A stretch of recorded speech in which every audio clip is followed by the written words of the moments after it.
Welcome to Invested in Climate. Protecting the planet and decarbonizing the global economy is the challenge of our time. Never before have so many people rallied around a common cause. We all have a role to play, and the opportunity we face is unprecedented.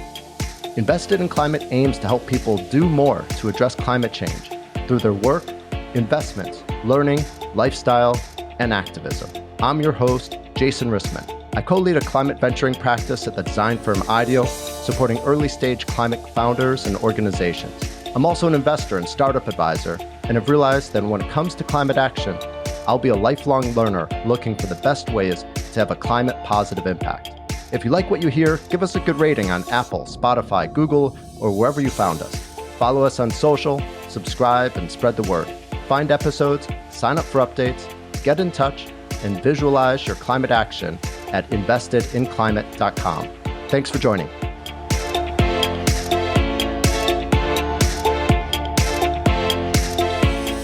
Speed and Scale is an action plan for solving our climate crisis. It is a book. It's a website that has a full tracker. It is really about how do we take the 59 billion tons of emissions down to zero. And it came about from really a series of conversations with John and our team around how do you tackle this climate crisis? Where is the plan? And using a system called objectives and key results to frame it, right? John posed the question, well, if we were to apply OKRs to the climate crisis, what would it look like? Hey folks, super excited to share this week's episode with you. I read a ton about climate change, and by far my favorite read in the last couple of years was a book called Speed and Scale. We know there's been a massive mobilization of capital, talent, and attention to address climate change, but how do we know it'll be enough? Speed and Scale offers a clear sector-by-sector action plan and an online tracker of what we need to do to cut emissions in half by 2030 and to reach net zero by 2050. It's incredibly well-researched, packed with data and inspiration, and it uses the tried and tested system of OKRs, that is, objectives and key results, to create clear goals that add up to a comprehensive plan.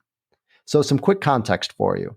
OKRs became a popular management system after venture capital investor John Doerr introduced them to Google in 1999. John wrote about OKRs in his book Measure What Matters. He's long been a leading climate investor and donor and recently gave $1.1 billion to found Stanford's new School of Sustainability. Bringing the OKR framework to create a global action plan for climate was an ambitious and much-needed effort that can help inform climate action everywhere. For today's episode, I spoke with Ryan Panchadsaram and Anjali Grover. Ryan is a special advisor to John Doerr and is the co-author of Speed and Scale. Anjali is partner and managing director of Speed and Scale, overseeing the ongoing initiative to accelerate and track progress against the OKRs. We cover a lot of ground, from high level to nitty-gritty, from code red OKRs where progress isn't being made to real reasons for optimism. And of course also, what this all means for everyday people who care about climate change. Enjoy. Ryan and Anjali, welcome to Invested in Climate. So great to have you both here today.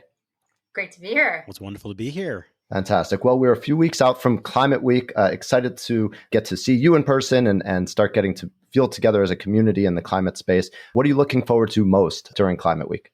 I think it's an awesome opportunity to get together so many people that have been working on various aspects of the climate crisis. It's so broad and it's so deep. And there is a real confluence of expertise that comes into Climate Week.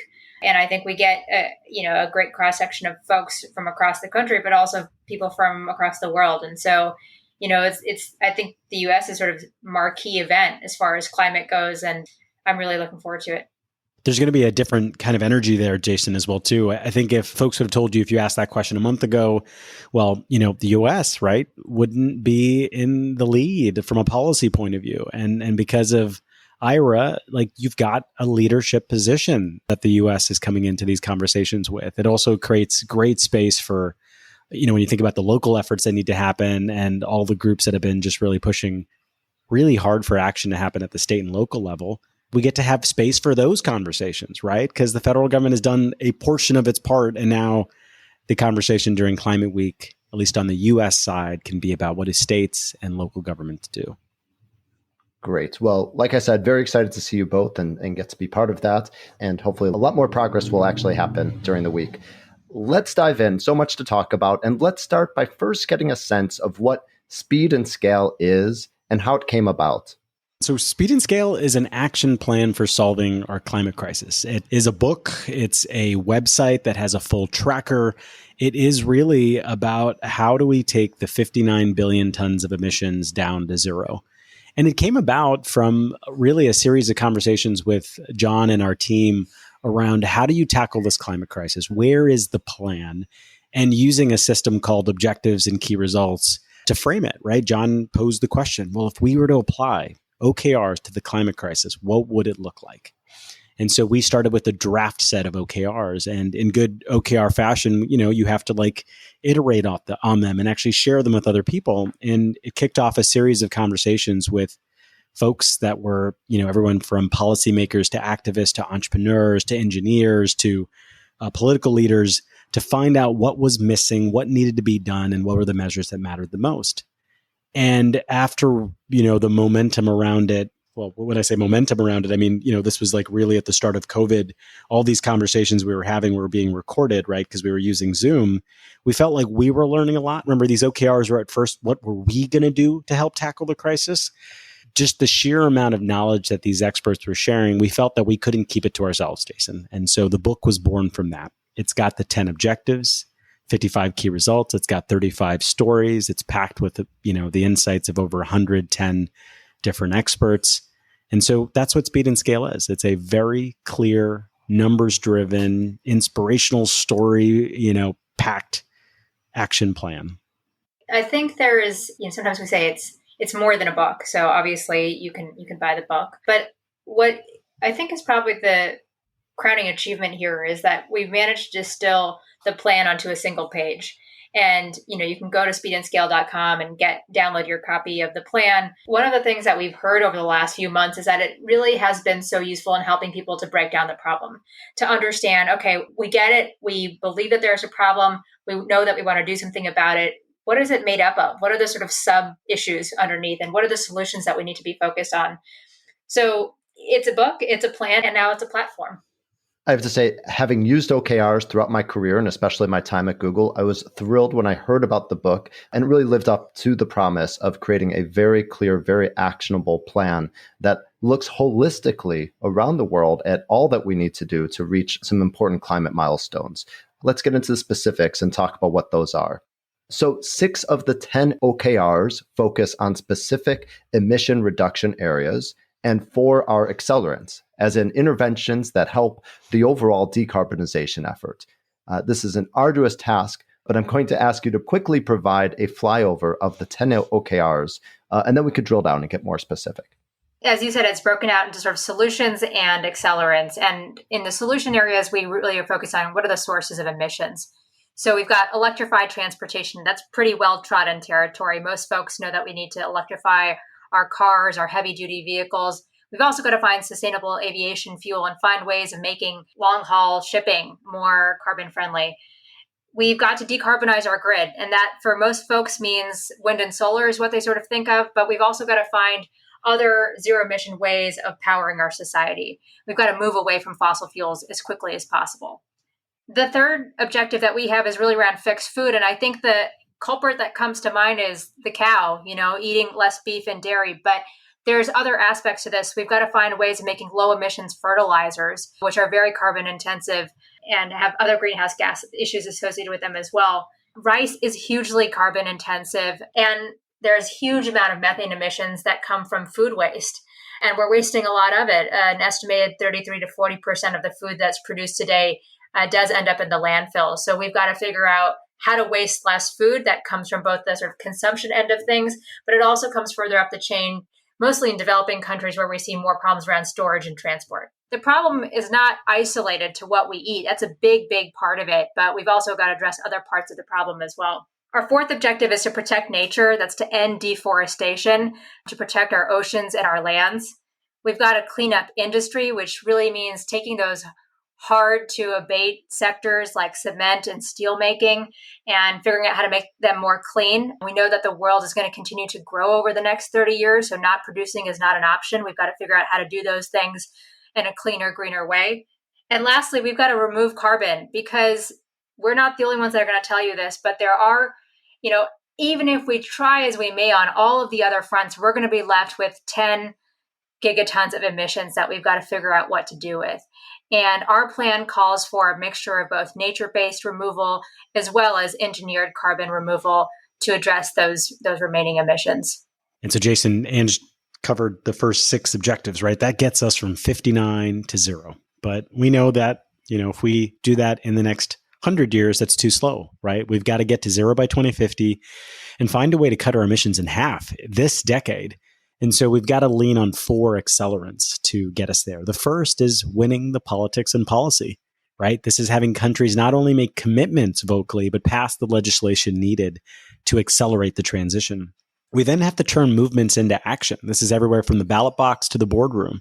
So to actually make climate a top voting issue, to get in elected leaders that prioritize the issue as well as take action on the issue, and even getting companies themselves to make these commitments as well, right? Every Fortune 500 company should have an aggressive climate carbon emissions commitment. We then have to innovate. And the real true measure around innovation is, can we drive down the cost of clean, green technologies across the board? And then we've got to invest, and we have to invest like our lives depend on it, because they do. We've got to have more research and development dollars. We've got to get more venture capital dollars. We've got to get more project financing dollars, and even more philanthropic dollars into the space. And so these are the 4 accelerants that we can pull on to get those first 6 objectives to move faster. Perfect. Thank you, both of you. It was a lot of information quickly, and for listeners that might need to catch up, we will definitely include a list of all 10 OKRs in the show notes, and also links to the Speed and Scale website, speedandscale.com, where there's many great visualizations. You'll be able to learn more about them. Now that we have the high-level view, let's zoom in to one of the objectives to understand the level of specificity of the key results, because that's really what's powering them and making them as impactful as they can be. So can you share perhaps your favorite objective, and then use that as a way to walk us through the key results that sit underneath the objective and really provide the specific guidance on what needs to be accomplished? My favorite one right now is really around electrify transportation, I think, because there's just so much excitement there. But also it's the one that most of the listeners here can actually feel in their day-to-day lives, right? So the objective is simple: electrify transportation. And by doing that, we're going to be reducing 8 gigatons of transportation emissions to 2 by 2050. And so that's the goal. One of the key results is for electric vehicles to achieve price and performance parity with new combustion engine vehicles in the US by 2024 and in China by 2030. And so this measure here really is saying cars have to become cheaper, right? If the electric vehicle continues to be more expensive than the fossil fuel one when someone's going to buy a car, well, then this transition isn't going to happen at the pace that we want. And so this is an example of a key result that's like a early warning indicator. Is this transition going well? And so this actually result itself was doing really well till the start of this year, when supply chain woes across the board have actually increased car prices, both fossil fuel ones and electric ones. But the price continues to drop in a certain category of vehicles, Jason. It's even, there's a sweet spot of like the $30,000 car that's there with the, the Kias and the Hyundais and the Volts. That's really competitive. And the new IRA legislation, which gets passed, which continues this tax credit of $7,500 for US made manufactured vehicles, like really makes this affordable. So powerful key result. The next one is key result 1.2, which is 1 of 2 personal vehicles purchased worldwide have to be EVs by 2030. So 50% and 95% by 2040. And there is strong momentum here. What's kind of incredible is EVs were only 4% of the global auto sales in 2020. And at the end of last year, that rose to 9%. Like when you look at that curve, it starts to look exponential. You do go to countries like China, it's at 26%. Countries like Norway are, above 90, nearing 100%. And that's super exciting because people are actually seeing that this switch to electric isn't just good for the planet, it's actually a better car for them. And there are a few more key results, of course, in this one. There's one around buses and trucks, ensuring that purchasing decisions around those are made clean and electric. KR 1.4 is really the measure that truly matters, like how many miles driven are electric versus combustion. And so each of these objectives have 4 to 5 key results that show the measures that we need to be pushing on to ensure this transition happens. And so that's just one example for electrified transportation. Fantastic. And right, there's 6 total key results underneath Objective 1. The ones that you didn't mention were planes and maritime. So thinking about shipping. Fantastic. Thanks for the specificity of that. Really brings to life how the OKRs work. And so if we look at them together, really we can understand that we need to succeed in achieving all 10 high-level objectives and all the underlying key results to really avoid the worst consequences of climate change. But of course, we have a very long way to go in achieving most of the objectives. Recently, you launched a tracker tool on your website, and honestly, I think the tool is as valuable as the book itself. It's well-designed, intuitive, and allows anyone to see how we're doing on any of the key results. The tracker can be filtered by OKR or by level of progress. And to give listeners a quick sense of how we're doing, here's a quick summary. There are 47 key results listed under the 10 objectives. Of those, 1 of the key results has already been accomplished. 5 of the key results are listed as having strong momentum, 10 as limited progress, 21 as off course, and 10 as code red. So first, it's worth noting for a moment of optimism is that the one key result that has been accomplished is that over $50 billion in venture capital was allocated to climate last year. And hey, that's promising, right? As that means that we're investing in solutions. And not only is a massive amount of capital being deployed, but also a massive amount of the world's best talent is now focusing on climate. Yet still, I need to ask, what's your general feeling or reflection as you look at the tracker and see this distribution and reckon with the fact that the overwhelming majority of key results are really nowhere near where they need to be? We built the tracker in part because we were very keen to continue to measure what we had put forth in the book, the planks of the plan. And in building out the tracker, it was our first opportunity since writing the book to really take a look at how things had evolved since the time of writing. And not that much time had elapsed, I think like 6 months or so, as we were getting the most recent data for this year. And it was a sobering reality that in a year, which, or 6 months, which maybe doesn't sound like that much time, we had made so little progress. Obviously, the venture capital data point that you alluded to was really uplifting for all the reasons you shared. But it's very clear that there is a lot of work to do. But I'll also say that, as Ryan's kind of already talked about, the momentum and the sense of hope that you have around tackling this challenge can change on a dime. And we've seen that in the last month alone. I think from you measure sentiment at the beginning of the summer and where we are now, I think people are really in their sense of optimism has been renewed. We got the most, I think historic legislation around climate that the federal government has ever passed is now law.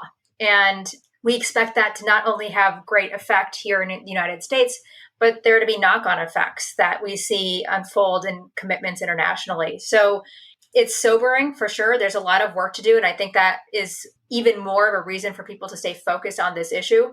But we're in a moment where I think we can just look back at the last month and sort of really see how fast and quickly things can change. Anyone who sort of works in climate for a long time, I think, has to have a real sort of thread of optimism running through them. If you didn't have that, this probably wouldn't be the right place for you to work in. Yeah, you've got to be able to hold those two things at the same time, which is the fact that we still emit 59 billion tons, right? The data that we have is the UN data from 2 years ago, and we're still waiting for last year's data to be published. And there's a reality that number is going to be going up, Jason. No matter what happened during COVID, emissions still roared back. But you then have to see all the promise and exciting things like the green premium disappearing for solar and wind. And it's actually a green discount to deploy those technologies. The amount of venture capital flowing behind this, the amount of people switching over to electric vehicles. Should it have happened 10 years ago? Absolutely. But it's not. And that's one of those things that you have to keep carrying at the same time. We are so behind on this transition. But there's all this optimism to be held as well, too, that the things that a lot of folks have been advocating for such a long time are finally happening. And so we just have to do everything in our power to ensure that that transition happens as quickly as possible. So I took a deeper dive into the code red results. And, I think fair to say is code red means we're just not doing anything or not moving the needle nearly enough. It's not even that we're off track, but we're not seeing progress. I actually wasn't surprised by most of them, right? As they're ones that are deeply baked into our society and are not easy to change. Things like dramatically reducing the carbon intensity of steel and cement. There's great innovation being invested in there, but it just takes a long time. Here's what surprised me with some of the code reds, that rather than phasing out coal, there's still hundreds of coal mines being developed, just getting started, that only a small fraction of the corporate leaders making commitments are actually making climate commitments that are bold enough, that we're still paying trillions of dollars of subsidies to fossil fuel companies, and that we're not reducing our consumption of beef and dairy, which contribute 9 gigatons of global emissions annually, which is about 15% of the total. So these things surprise me because they're really reflecting that it's not about a technology not being ready, but rather reflecting outdated thinking and a lack of commitment. And obviously, through your book and all the accompanying efforts, you're putting a lot of effort into shifting this thinking. So I'd love to hear your perspective on this. Are mindsets and the large-scale investments changing? Is it just that there's too much vested interest in the old economy to see rapid change? What else is needed? I think the truth is a bit more nuanced. The reality is that we're at a population of about 7 billion today. By 2050, we're going to be at about 10 billion. There are some real tensions that we experience as the world develops. As households hit $10,000 in income, there's two things they almost always do. They increase their consumption of meat and dairy, and they buy motorized transport. So while we see progress in certain areas, we're also reconciling with a very real challenge of the world is growing and people are, as they should be, able to afford things that make their lives better. That's one of those sort of physics problems of climate change. That's just very hard to kind of answer it in a seamless way. But I think we are seeing the signals. I mean, we talked about the venture financing dollars have increased. We're seeing a lot of great signals. The key is that we need greater speed and we need greater scale. So things are shifting, but not nearly at the pace that they should be, and not nearly as much as they should be in the short amount of time that we need them to. Part of putting the tracker together, Jason, you very quickly were able to hone in on exactly where the problem spots were, right? We're not phasing out coal. Very few, right? Less than 2% of the Fortune 500 have bold climate commitments.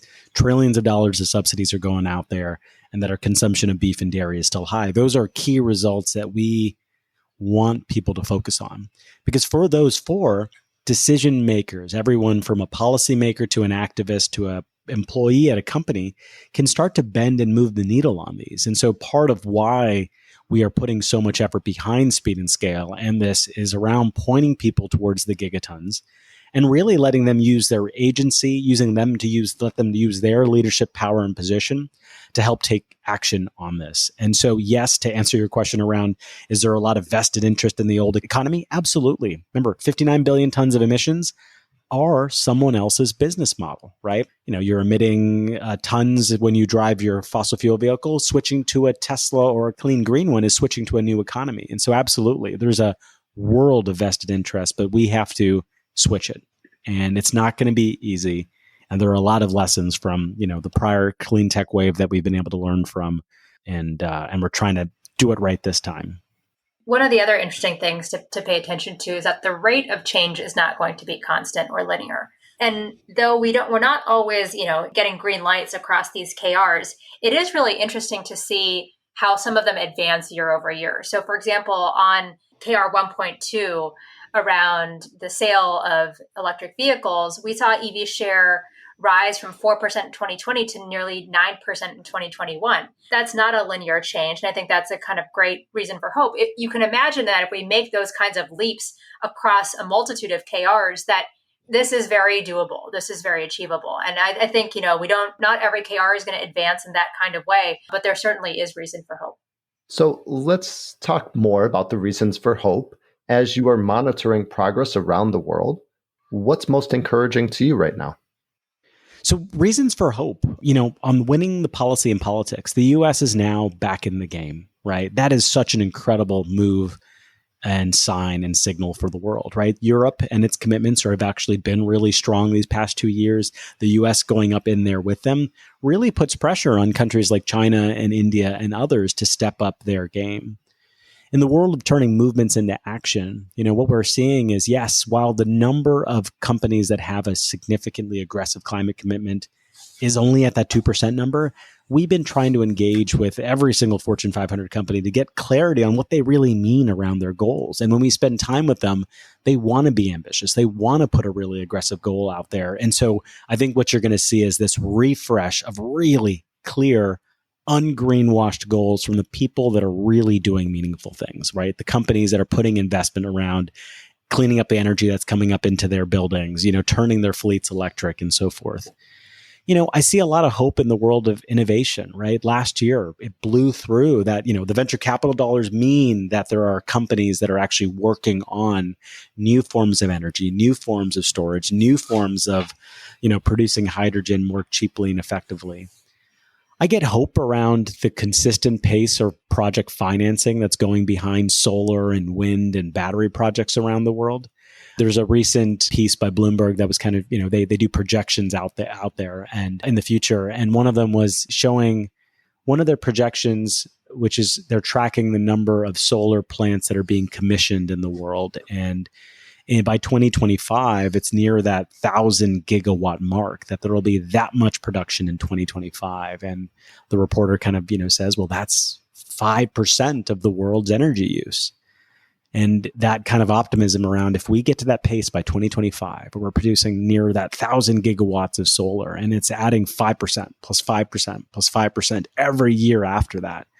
That's incredibly exciting. And so there's so much hope around these accelerants and so much excitement, but there's still so much more room to go, Jason, right? Like, we actually have to start producing a lot more of these things at scale. We need more innovations to come out in the energy space, right? You've got this world of new kinds of nuclear companies, both on fission and fusion, that are just at the cusp of doing incredible things. And so I'm a very optimistic person. I see those as all being real game-changing things in decarbonizing how our world works. Ryan, let me circle back to something that you mentioned briefly before, which is that you're gathering insights from the lessons of having been here before. John Doerr was one of the biggest investors in Clean Tech 1.0, an earlier investment phase of trying to develop renewable energy technology. And there's at least a perception in the market that it didn't work out well for many investors. One is, I'm curious, in the book, there's actually discussion that it actually did work out well in terms of the returns for Kleiner Perkins and John Doerr. But tell us more, is what actually are you bringing forward in terms of the lessons and insights from having been in the space before? The big lesson in that one is it takes a lot more persistence, a lot more guts, and a lot more capital than expected to see these wins happen, right? There are incredible examples of these companies in the public markets now. Companies like Enphase, companies like Sunrun, Tesla, like these are all clean energy winners, right? The clean transition. What's kind of neat about these examples being out there is that it has been fuel for this next wave, right? In that first period of investing by Doerr at Kleiner and Vinod Khosla and Bill Gates and others, was that there was no real proven companies out there that showed that this theory of change could be proven true, right? Like, we could build a company that could scale, that could really take over these markets. And that kind of piece has been proven already by the first batch of investors. Yes, it was a hard road. Yes, it was full of lessons to be learned from. And by the way, I'll share a few right now. One of the big lessons in the first wave was there are a lot of projects that are still and should be kept in the research and development phase. Pulling them into a company building mode too early can really set yourself up for some failure, right? I mean, taking early risk is important, but there are some ideas that still need to be cultivated in that lab environment. That's why we push so hard on adding more dollars into R&D. And so that was one lesson in learning. There's some ideas that need to be gestated just a bit longer in the lab. Another one was this reality that if you're going to play in the commodities market, cost is king, right? If you're going to sell a fuel, guess what? Your price, the green premium, actually matters here. And so in the space of energy and storage and fuels, this concept that Bill Gates really popularized, the green premium, is so important. What is the delta between the two? Sure, subsidies and other things can help lower that delta, but you really need the clean technology to be at a green discount. And what's been kind of incredible is for something like solar and wind, in 2018, that green premium turned into the discount. And when that happens, these technologies really flourish. And so that was a really important learning. Another one here, the learning when you look at the successful companies out there, is that people will pay a green premium for things where performance really matters. And so it's around the things you eat in the world of Beyond Meat. It's around reliability and convenience. This is the world of Sunrun, right? People put solar and storage into their homes because they really want a resilient power experience during these outages. And that's why in Texas and in California, there's so much adoption of it. And then Tesla is the golden example here, right? People picked that vehicle because it was a fast, performance, safe thing. And so, Jason, those were the lessons from the first wave, on how to create a successful company here. And I think you're seeing this whole batch of companies that have been invested in now that know it. They've got investors around the table that have scars. They've got founders that this is their second or third swing. And it's very inspiring because everyone's really clear-eyed about what can work and how to spend the effort. And you've got alumni from the SpaceXs and Teslas and, of the world creating new companies. Yeah. So it's such an exciting time to see these companies being built. Fantastic. And so we have lessons from the past. We have people that are better informed. We are now able to measure what matters and have a tracking system to keep up with progress. And despite the fact that there's a lot of work to do, there's reasons for hope. And so I'm curious what it's adding up to for both of you right now. Will it add up to enough? How close do you think we can get in terms of really accomplishing the 10 OKRs and all of the key results? My answer likely would have been different a month ago compared to what it is today. I think the passage of IRA really does, it's not only a reason for hope, but I think it does change the calculus. The models project that we can cut about 40% of emissions by 2030. The goal is 50%, of course, so we're just a bit shy. We might get there with executive action. If we do what we're setting out to do, I think that the first milestone is definitely achievable. The 2030 goal. The 2050 goal, we are going to need, that is going to be even harder because it's not just about deploying and scaling the now, it's about inventing the new. And so that will call for, an even greater amount of capital to be deployed, not just in venture capital, but across government R&D and project financing and philanthropic investing. And we're going to need, I think, a level of global cooperation to get there that we haven't yet experienced. We're going to need to see global financing happen that hasn't yet come to fruition. So I think it's sort of a take it one step at a time thing. And of course, we don't really have the luxury of doing that here in this particular moment. But I think that the 2030 goal certainly seems within reach. And I think that as we get further down the path, I think the reasons to act will be more and more evident for folks. And that's not just the moral imperative or real reason for people to want to act around the planet, but I think this is one of the greatest economic opportunities of our lifetimes. We're still having real conversations for good reasons about costs and green premiums. But as we get further down the path, I think it'll be more and more evident that this is not only the right thing to do, but that this is the most economic thing to do. That 2030 goal that Ange talks about, it is becoming within reach in the United States, right? And that's like a bit of where this optimism comes from. But for the world, Jason, we may miss this 2030 goal, and we have to kind of check ourselves on what that means, right? And for us, I think if we can push the United States and Europe to meet that 2030 goal, like what that means is the amount of solar, the amount of wind, the amount of storage, the amount of electric vehicles, the amount of just clean energy technologies that are being deployed are at the scale that are needed to help the trickle effects to happen for the rest of the world. And so if we get to 2030 and emissions haven't been cut in half globally, but in the leading emitters of the world, you see that progress, that's going to be an incredible moment, right? Would I love the world to be at halfway by 2030? Absolutely. But if just it's the US and the biggest culprits of emitting over time are there, that is something worth celebrating, because it then means the momentum is there and market forces are on our side. But Ange is absolutely right. Getting all the way there by 2050 is going to be arduous and hard, right? We have solutions for clean energy. We have solutions for vehicles. We don't have solutions for planes. We don't have great solutions for concrete and steel. We don't. So there's so many things there. And when we don't have a solution, it means that we need to be investing more in the innovative technologies and research and development. And, Ange said it, we got to take this every day at a time. And I think things like IRA are examples of big, bold moves that can come out of really left field in the unexpected. And so there is space for other states, other companies, other countries to really be doing as bold of maneuvers, right? And so I think that's the plea that Ange and I would make to anyone listening is, in the position that you're in, what's the big, bold thing you can do?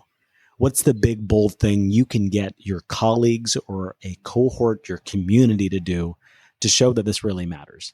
Let's go deeper into the impact of the IRA, and in particular on priorities, right? As you are fully focused on working to decarbonize and working to create the conditions for innovations that help us meet our 2030 and 2050 goals, and IRA passes, all of a sudden, I'm sure it shifts your day to day and your thinking about what you need to get done. And so as you look holistically at our priorities for accomplishing the OKRs, how did the IRA shift what you need to get done and what you see as the main priorities for us all? Yeah, I mean, $369 billion allocated towards moving us into this clean energy transition. And we see those dollars show up pretty much across every plank of the plan. So to run through from an electrified transportation perspective, we're seeing new EV tax credit, $7,500 for new clean vehicles, $4,000 for electric. On decarbonize the grid, we're seeing $30 billion in grant and loan programs for states and utilities to accelerate the transition. On fixed food, $20 billion to climate smart agriculture practices to improve soil carbon and to reduce emissions associated with agriculture. There's areas where we're very rich in funding, and there's areas where we're a little lighter. I would say protect nature is one where we're not seeing quite as much progress. So $2.6 billion in grants to conserve and restore habitats and communities. I think our point would be that this is a major opportunity for climate philanthropists to step up. And there's a lot of great conservation work underway and efforts to protect nature, and we need to scale those up. On cleaning up industry, like we talked about, those hard to abate sectors, $10 billion in investment to build clean manufacturing, and then $5 billion in grants for removing carbon, whether that's healthy forest and urban tree planting, as well as subsidies for direct capture. So we're capturing both sides of that particular objective. It's amazing to see. And I think that we're seeing fairly strong alignment around the objectives that we've laid out. So we're really excited about getting these dollars into implementation. And I think that's going to be really the key here is we've sort of set aside the funds, and now we've got to go. It's going to be a massive effort to deploy them efficiently and quickly. One of the ways to look at it too, Jason, is you sort of asked what happens next. And part of this is how do you help the US implement this really well, right? All this money that's going to get deployed. I think there's over 1,000 job openings across the Department of Energy and other places in government that are going to have to execute on these dollars being implemented really well. And so how do you help encourage people to go serve? I've spent some time in government and really felt it was some of the best professional experiences of my life. And I think if there's someone, if the audience that's listening to this, if you're in the US, think about how you can help on the deployment of those dollars. The other kind of lens that's coming to our mind too is, well, if this has happened at the federal level, what can happen at the state level? California just passed some aggressive policy around ending the sale of cars and fossil fuel vehicles by 2035. So what can other states do, right? Like what can you do at other states to set the bar even higher so the federal government can learn from it? And so this IRA milestone is one that's so incredible, is the mountaintop, but it's only one of the mountaintops and the peak is still so, much farther away. And so, yes, there's a lot to celebrate. There's actually 3 sets of laws to be really celebrating: the bipartisan infrastructure law, then the CHIPS Act, and this. The CHIPS Act put a lot of money towards research and development. The bipartisan infrastructure law does a lot for the foundational investments that need to happen in the country and for project financing and demo projects. And then IRA is really about market forces doing its part to give people carrots to deploy these things. So it's just a very, very motivating time to be taking action. Well, I love that we're naturally turning to what people can do, and particularly to help contribute to the momentum that we've been building. And on the Speed and Scale website, you've also published one of the most clear and accessible action guides that I've seen. You break it down to show recommended action for individuals, for companies, and for government at different levels. And of course, we'll include a link to that in the show notes. But I'd love to hear your thoughts on what you think is the most important thing that people can do right now. The action guide was really meant to answer that question, right? And if you look at it, it is the plan, right? It's around how do you electrify transportation in your life? How do you encourage that to happen at the company that you're in if it has fleets of vehicles? How do you look at your city that you're in and encourage that, the chargers that are being deployed are in the right place? Or how do you just get people out of cars to begin with by adding protected bike lanes and encouraging more public transit? That's like the frame here, Jason, is that the plan is really meant to be that clarity that people are looking for. I think for a lot of folks that are listening too, you may go to and go, oh, I already know these things, right? I've seen these on lists. But I think the thing that we try to do is to find the 3 actions that had the most gigatons behind them. And so in each of these categories, if we do each of them, you're really looking at cutting emissions in half, right? We intend on updating this list as well too, as the years go by when more actions are available. For you, the listener, it's switching to an EV. And if you can afford it, do it today. And if you can't, actually just hold on to the vehicle that you're in till you can. It's about calling your utility and saying, sign me up for that clean energy plan. And then it's also about changing the behavior of how you eat. And it's not going vegan. It's just eating less beef, lamb, cheese in particular, because it takes 10 times the amount of milk for cheese. And so, Jason, it was meant to be to provide that clarity. Ange, which one of these actions is your favorite? I always feel like we have so many in there that are really targeted, but which ones? Not being someone who owns a vehicle, an urbanite till the end, I think the clean energy one is a really rich opportunity. I think it's probably the largest scale of change that we can have in our households for many of us. And I think that those opportunities are awaiting you at your farmer's market. If they're anything like mine, those folks are there and they're ready to sign you up. And of course, Ryan mentioned that you can talk to your local utility as well. But I think what's interesting to me about the energy issue is that I think for a lot of households across America, it's a chance to be energy independent. And in places like California and in largely, across the West, where we're seeing that wildfire season really extend and blackouts becoming increasingly part of the equation, I think having solar on your rooftop, having your own sort of source of power is powerful. And that to me feels like a great opportunity. And hopefully we'll start to see policy shift in a way where it becomes increasingly attractive for folks to do that and then feed their excess power back into the grid. And so that to me feels like a really interesting systems level change that the economics are increasingly on the homeowners' side. Ryan, Anjali, thank you both so much for everything that you've shared today, and very excited to see the continued progress be tracked on the tracker and to continue to see our OKRs advance. Really, thank you, Jason, for the space to really have this conversation. I think we encourage everyone to go to speedandscale.com and find which KR speaks to you, find which action you can take today. But really, thank you so much. Thanks, Jason. Thanks for joining us for this episode of Invested in Climate. Please remember to rate us on Apple, Spotify, or Google. Find show notes, sign up for updates, get in touch, and visualize your climate action at investedinclimate.com. This podcast is for informational and entertainment purposes only and does not constitute financial, accounting, or legal advice. Thanks again.